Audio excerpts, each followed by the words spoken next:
महात्मा गांधी अमर रहे, महात्मा गांधी अमर रहे, महात्मा गांधी अमर रहे, महात्मा गांधी अमर रहे, महात्मा गांधी अमर रहे, महात्मा गांधी अमर रहे। साथियों, आज 2 अक्टूबर गांधी जयंती के उपलक्ष्य में हम सारे लोग यहाँ उपस्थित हैं और इंडिया मीडिया जर्नलिस्ट यूनियन की तरफ से मैं नागपुर जिला अध्यक्ष लाल सिंह ठाकुर और महाराष्ट्र यूनियन के पदाधिकारी संतोष लांजेवार जी भी यहाँ उपस्थित है। सुनील ढोले जी कांग्रेस के वरिष्ठ पदाधिकारी भी यहाँ उपस्थित है। कोमल कुमिरिया जी विदर्भ दर्पण पानवाड़ी दर्पण के संपादक वो भी यहाँ उपस्थित है। हॉकर्स यूनियन के पदाधिकारी भी यहाँ उपस्थित है। उसके साथ साथ में अन्य तमाम पदाधिकारी भी हमारे यहाँ उपस्थित है। जांगीड़ जी भी यहाँ उपस्थित है। बालू तिरपुड़ी जी भी यहाँ उपस्थित है। तराड़ी जी हैं, हेमंत जी हैं, सारे लोग यहाँ उपस्थित रह कर के आज महात्मा गांधी जयंती के कार्यक्रम को हम लोग सफलता नियोजन कर सफलता रहे कार्यक्रम उसका आयोजन किए हैं। आप लोगों को हर्ष हो रहा होगा कि हमने महात्मा गांधी जी की फ़ोटो के बजाय यहाँ पर ये 2000 रुपये की नोट क्यों लगाई हुई है। तो मैं आपको बताना चाहता हूँ कि आज मौजूदा हालात में जो सरकार यहाँ कार्यरत है सेंट्रल में, भारतीय जनता पार्टी की सरकार है और भारतीय जनता पार्टी की जो सरकार है उसमें लोकसभा में चुन के आए हुए जो तमाम नेता है उनको मद्देनज़र दरकिनार करते हुए एकमेव नेता नरेंद्र मोदी जी हैं और उनके सहयोगी अमित शाह जी हैं। पूरी सरकार में ये 2 नेता जो ऐसे हैं कि ये जो भी करते हैं हम किए करके नहीं करते हैं, हम नहीं बोलते हैं, सिर्फ मैं बोलते हैं। और मोदी जी का अक्सर यही रहा। उन्होंने देखा होगा आपने 2016-17 के दौरान में एकाएक नोटबंदी का कार्यक्रम उन्होंने घोषित कर दिया। रात के 12 बजे पता नहीं क्या उनके दिमाग में आया, उन्होंने नोटबंदी कर दिया। 500,000 रुपये की नोट उन्होंने एकाएक बंद कर दिया। एकाएक बंद कर देने के बाद में पूरे देश में हाहाकार मच गया। जिनके पास में भी 500,000 की नोटें थी उसको बैंकों में जमा करना है। इस वजह से लोगों ने बैंकों के अंतर्गत लाइनें लगाया। तमाम प्रकार की तकलीफ़ें लोगों को गई। 50 साल, 60 साल, 70 साल, 80 साल के उम्र के लोगों ने बैंकों में लाइन लगा करके वो नोट जमा करवाया, उसको विड्रॉल करवाया। बहुत खामियाजा लोगों को भोगना पड़ा। उसके बाद में उन्होंने घोषणा की कि अब कैश से कोई ट्रांजैक्शन नहीं करेगा, आपको पेड फ़ोन वापरना है, उससे ट्रांजैक्शन करना है। अब मज़े की बात है कि उन्होंने ये आदत तो लोगों में डाल दी। उसमें भी जिन्होंने वापरना शुरू किया, अब उनकी आदत पड़ गई। जो लोग आदमी जेब में पैसा नहीं रखते, पे फ़ोन से सामान ले लेंगे, उससे खरीद लेंगे। अनेक मरतबा उनको तकलीफ़ भी जाती है, नेटवर्क का प्रॉब्लम रहता है। जो चीज़ लेने गया उसका पे फ़ोन काम नहीं कर रहा है। अब उसमें भी उनने परसेंटेज तय कर दिया है कि इतना ट्रांजैक्शन आप करते हो तो आपका इतना पैसा कटेगा। यानी जहाँ तहाँ से सिर्फ पैसा कैसा लूटना है जनता का, जनता को किस तरीके से तकलीफ़ देना है, ये उनकी मानसिकता रही। और ये 2000 का लोन क्या बोलते नोट जब उन्होंने लॉन्च किया, आज मुश्किल से 7 साल हुए हैं और ये नोट भी उन्होंने एकाएक डिसीजन लिया कि अब इसको हमको बंद करना है और उन्होंने बंद कर दिया। आज ये जून महीने की आखिरी तारीख थी। ये 2000 की नोट जिनके पास में है वो बैंकों में जमा कर दे और उसका वो करें। आज 23 जून मेरे ख्याल से रिजर्व बैंक ने घोषित कर दिया कि और भी जिनके पास में 2000 रुपये की नोट है पर व्यक्ति 10-10 नोट लेकर के आए और इसको जमा करें। पर यह समझ में नहीं आता है कि ये ऐसे सब डिसीजन लिए क्यों जा रहे हैं। इनकी सरकार में इतने सारे नेता हैं, क्या सबको विश्वास में लेकर के ये सारी चीज़ें की जा रही है? मुझे नहीं लगता है सारी चीज़ों को विश्वास में लेके की जा रही है। ये सारी चीज़ें इसलिए वो किया करते हैं कि उनकी आदत है छपास में रहना, अखबारों में छाए रहना, मीडिया में छाए रहना। अभी वर्तमान में इस कल परसों की खबर है, आपने देखा भी होगा, सुना भी होगा, पढ़ा भी होगा, उनके यहाँ एक बच्चिया का जन्म हुआ। एक बछिया का जन्म हुआ और उसके दूसरे तीसरे दिन उन्होंने गौ माता को महाराष्ट्र के अंतर्गत बाकी जगह के अंतर्गत राष्ट्रीय दर्जा देना चाहिए करके उनने वो किया। अब सवाल ये है, गौ माता को तो उनने राष्ट्रीय दर्जा तो दे ही दिया है इसके पहले, पर गौ माता जिस तरीके से उनकी हत्याएं हो रही है, उनको काटा जा रहा है, उनकी कंपनियां सबसे पहले तुमने क्यों नहीं बंद की करवाई? आज तक की उनकी कंपनियां बंद नहीं करवाई गई। क्यों? क्योंकि सबसे ज़्यादा फंडिंग, सबसे ज़्यादा चंदा तो वहीं से उनको मिलता है। तुम एक तरफ बोलते हो कि ये मिठाई नहीं खाना है, ठीक है हम ये मिठाई नहीं खाएंगे, लेकिन ये मिठाई के ऊपर जब तुम बैन लगा रहे थे, ये कंपनी तो बंद करवाओ। आज तक के वो कंपनियां बंद नहीं हुई और तुम यहाँ झूठे झूठे ढकोसले देते रहते हो। और उसको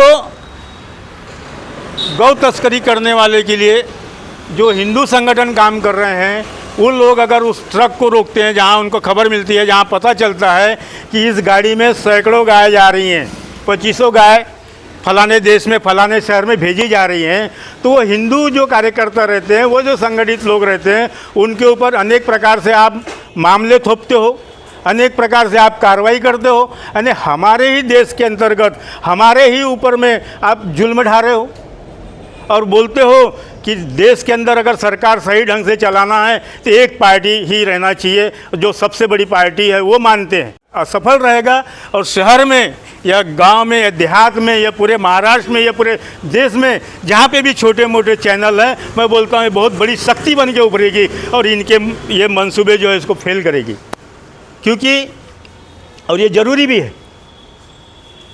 तो साथियों, इसीलिए हमने ये कार्यक्रम का आयोजन किया कि आप लोग भी इस चीज़ को समझिए।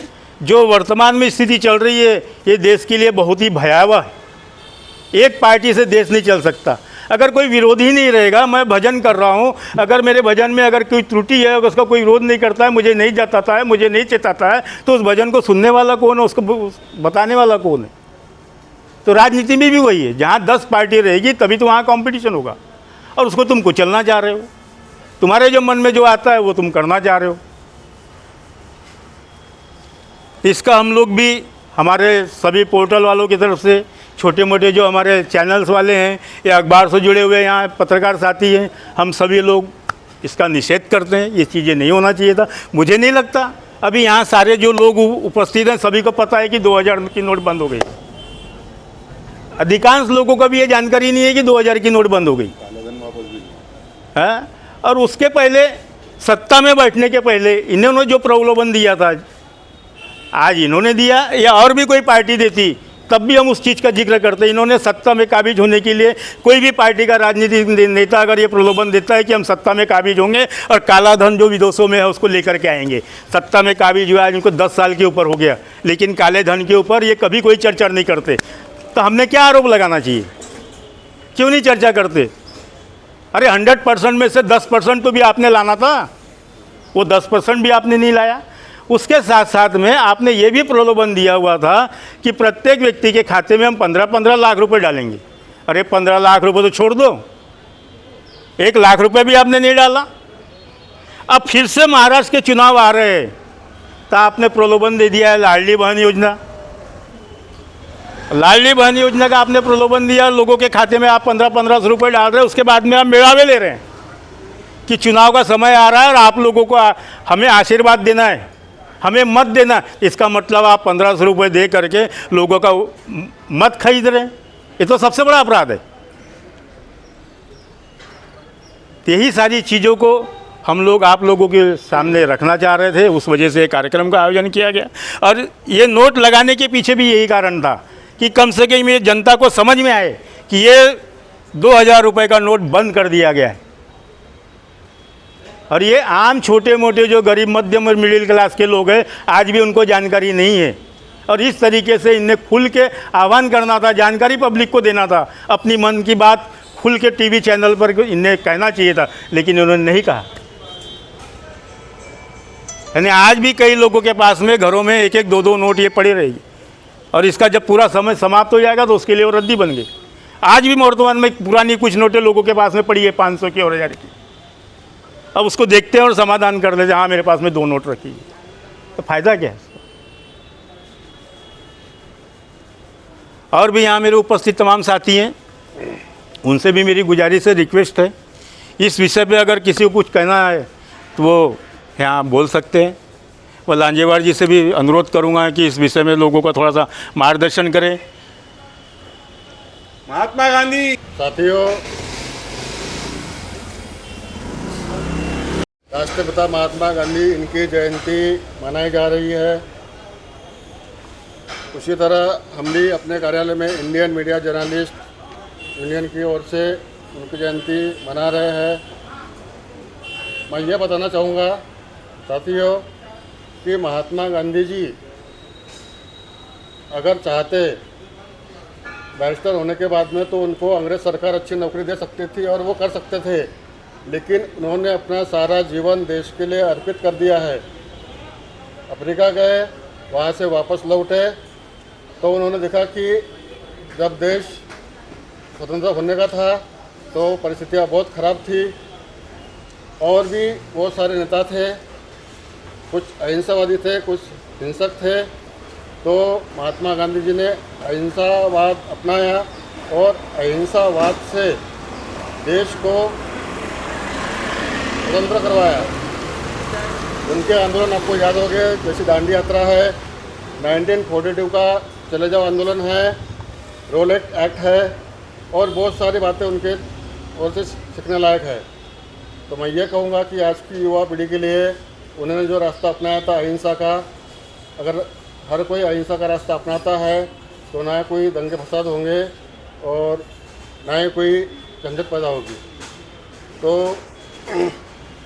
साथियों, आज मैं इंडियन मीडिया जर्नलिस्ट यूनियन की ओर से और हमारे पदाधिकारीगण से और हमारे सदस्य की ओर से महात्मा गांधी जी को अभिवादन करता हूँ।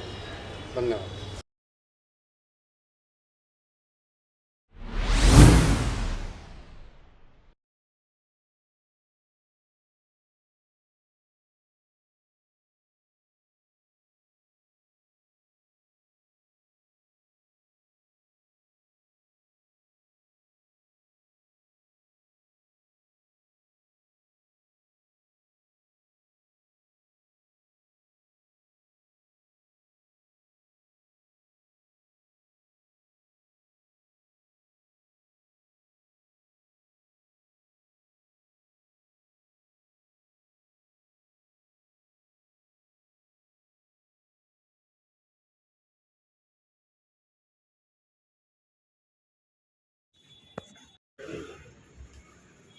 वीडियो के लिए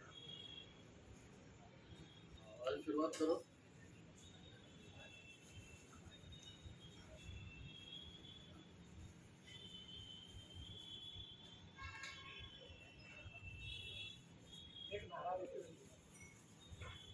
राष्ट्रपिता महात्मा गांधी अमर रहे। राष्ट्रपिता महात्मा गांधी अमर रहे। राष्ट्रपिता महात्मा गांधी अमर रहे। वो करना है सर।